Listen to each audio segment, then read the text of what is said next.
This is the 16th video in Chapter 4 of Google SketchUp for Dummies, and this one's about putting eaves on buildings with peaked roofs. Now, the eave of a roof is the part that overhangs from the wall. So if this is the wall of the building, then the roof is going to kind of come out like this. The roof doesn't usually just come right to the edge of the wall and then go down, because then the water would just run right down the side of the building. So the part that kind of overlaps the wall and sticks out is called the eave.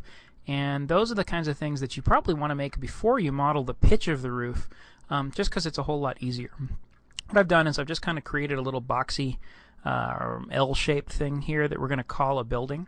And what I want to do is put a kind of a sloped roof on the top of this thing. And I don't know if it's hipped or gabled or what yet, but I do know that I need a 3-foot eave, basically roof overhang, going all the way around this object. So that's what I'm going to do in this video. Okay. Step one in doing any of these things is always to take everything that's in your building, basically anything that you don't want to change, and make a group out of it. So what I just did is I selected the whole thing. Now let's do that again. I'm going to select the whole thing, right click on it, and say make group. Now, because that's a group, I can't accidentally mess it up. Nothing I do to it, short of being inside the group, is actually gonna mess it up in any way. So I can be pretty confident that no matter how badly I mess up the roof, I can't mess up the building that I'm already pretty happy with. Okay. The next thing I need to do is create a face that's going to go on top of this. And what I'm going to do is I'm going to create that face outside the group. So I just made a group out of this part of the building. I'm not going to go inside the group to make the face. I'm going to stay outside the group and make the face outside the group. Okay, so the way that I describe how to do this in the book is to use the line tool to just go ahead and retrace by snapping to all these little inference points. Retrace the outline of the face that you'd like to appear. So there I have it. Right there I just created a face by creating a whole bunch of coplanar looped edges that I wanted to exist so that I can create this roof. Now, there's another way that I could have done that. I'm going to undo these things a little bit. Watch what happens if I do this. I'm going to double click on the inside so that I'm inside the group right now, and I'm just going to select the top edges. There we go. All I did there was select the top edges of my building, and I'm going to go up to Edit and say Copy those. And then I'm going to go outside the group that I made. So I'm outside the group right now, and I'm going to go Paste in Place. And when I paste those in place, what I've done is I've made a copy of those edges that I just copied, and I put that copy exactly where they were before, except that they're outside the group now.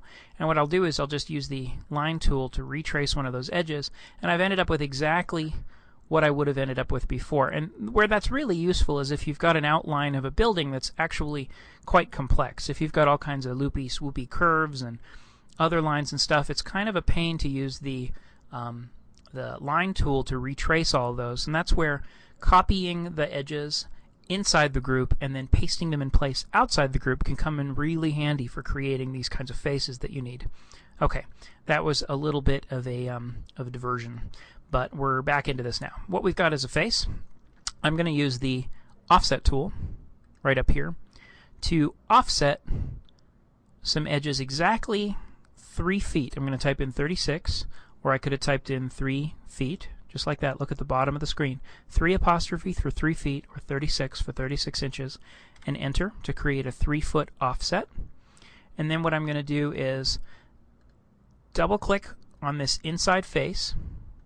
Watch that. Double click on the inside face to select the face and all the edges that form the perimeter of that face, and then I'm going to hit the delete key on my keyboard.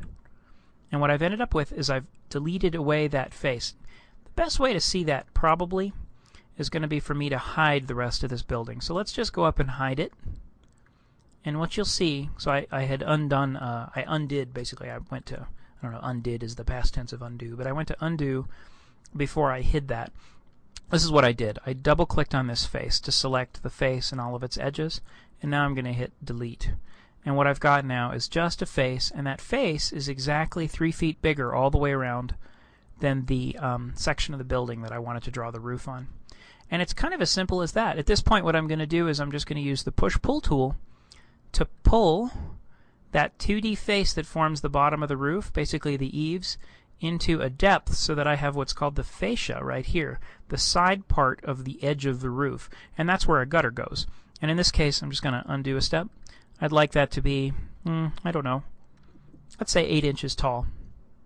There we go. And now I've got an 8-inch fascia. And if I go to my Edit, Unhide, Last, you'll see that I have the building, I have the roof overhang, and it's extruded up into a fascia. And at this point, what I can do is go ahead and start modeling the roof on top of here with all kinds of slopes and gables and hips and pitches and dormers and all the kinds of things, including lasers, that you might want to put on top of a roof.